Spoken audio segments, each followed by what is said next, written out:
Iran যুক্তরাষ্ট্র সম্ভাব্য শান্তি চুক্তির দ্বারপ্রান্তে পৌঁছালেও লেবাননে অব্যাহত আছে ইসরায়েলি হামলা। স্থানীয় সময় শনিবার দেশটির দক্ষিণাঞ্চলের বিভিন্ন শহর ও গ্রামে বিমান, ড্রোন হামলা ও গোলাবর্ষণ চালায় নেতানিয়াহু বাহিনী। নাবাতিহে, টায়ার, মারজাইউন, সায়দা ও বিনতে জবেইলের বিভিন্ন এলাকায় বেশ কয়েকজন নিহত হয়েছেন। ধ্বংস হয়েছে বাড়িঘর ও সরকারি স্থাপনা।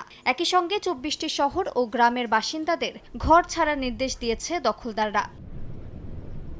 জবাবে সীমান্তের কাছে ইসরায়েলি সামরিক যান ও একটি কমান্ড সেন্টারে ক্ষেপণাস্ত্র ও ড্রোন হামলার দাবি করেছে হিজবুল্লাহ। অন্যদিকে ইসরায়েলের দাবি, গত এক সপ্তাহে তারা হিজবুল্লাহর 7 যোদ্ধাকে হত্যা করেছে এবং একদিনে সংগঠনটির 70টির বেশি স্থাপনা লক্ষ্য করে হামলা চালিয়েছে।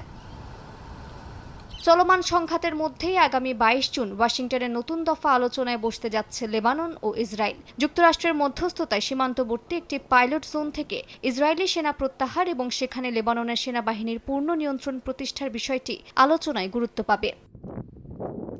এদিকে আল জাজিরার এক প্রতিবেদনে জানানো হয়েছে, লেবাননের ভেতরে ইসরায়েলের বাফার জোন তৈরি করার মূল উদ্দেশ্য শুধু হিজবুল্লাহকে প্রতিহত করা নয়, অঞ্চলটির গ্যাসের মজুত দখলে নেয়া। প্রতিবেদনে বিশ্লেষকরা জানান, লেবাননের উপকূলে সেনা উপস্থিতি বাড়ানোর ইঙ্গিত করে বৈরুতের তেল ও গ্যাসের মজুত নিয়ন্ত্রণের ষড়যন্ত্র করছেন নেতানিয়াহু।